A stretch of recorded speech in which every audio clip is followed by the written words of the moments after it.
Hello friends, कैसे हैं आप लोग। उम्मीद है फिट हैं, लाइफ एंजॉय कर रहे हैं।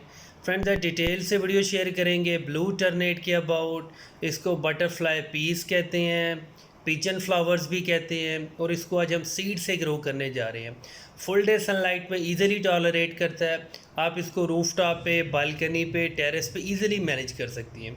इसके ऊपर सीड पॉट्स बनते हैं, जैसे कुछ मटर की फलियाँ होती हैं वैसे ही इसके सीड पॉट्स बनते हैं।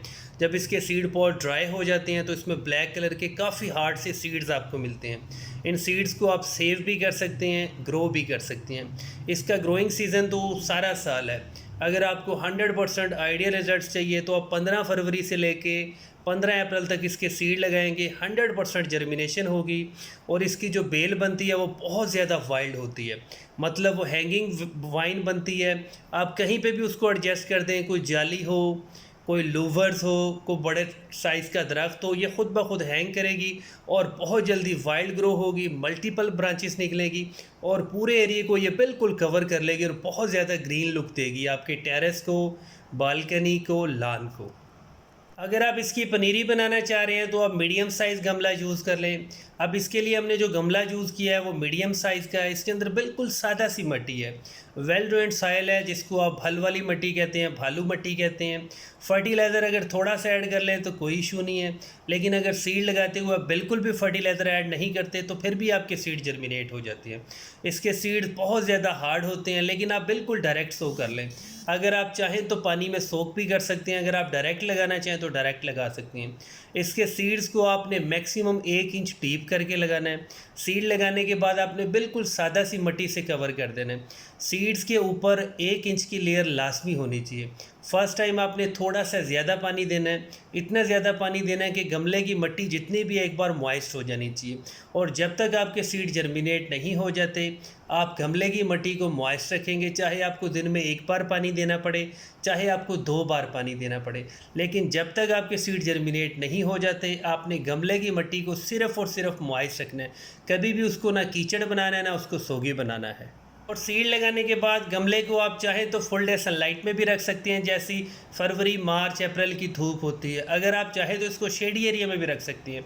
और इसके सीड्स 100% जर्मिनेट होती है और मैक्सिमम 10 to 12 या मैक्सिमम 20 डेज़ तक इसके सारे सीड जर्मिनेट हो जाते हैं।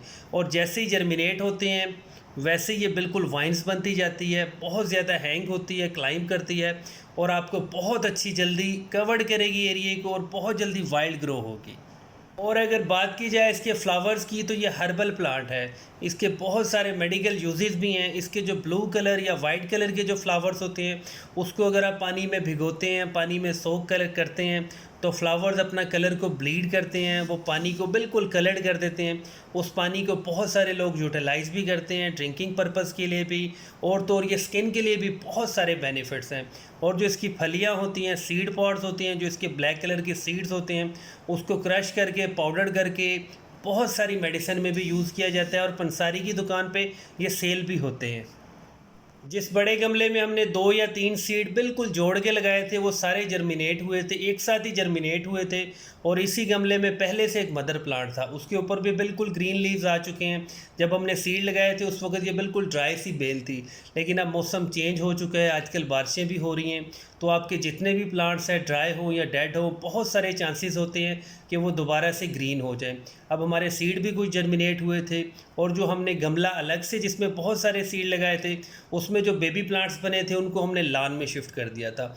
अब ये ऐसी जगह पे हमने एडजस्ट किया, बिल्कुल जाली है, बड़े साइज़ की जाली है। इसके साथ ही हमने पेटा कद्दू जिसको आप पम्पकिन कहते हैं उसकी एक बड़ी बेल है, साथ ही एक करेले की बेल है जिसको आप चिड़ा करेला कहते हैं, और ये ब्लू टर्नेट की वाइन है। ये तीनों जाली पे एक साथ हैंग होती है और ये सारा साल यहीं पे ग्रो होती है। जब सर्दियाँ आती हैं, मौसम बहुत ज़्यादा ठंडा होता है, तो जो आपकी ब्लू टर्नेट होती है जिसको आप बटरफ्लाई वेल कहते हैं वो ड्राई हो जाती है।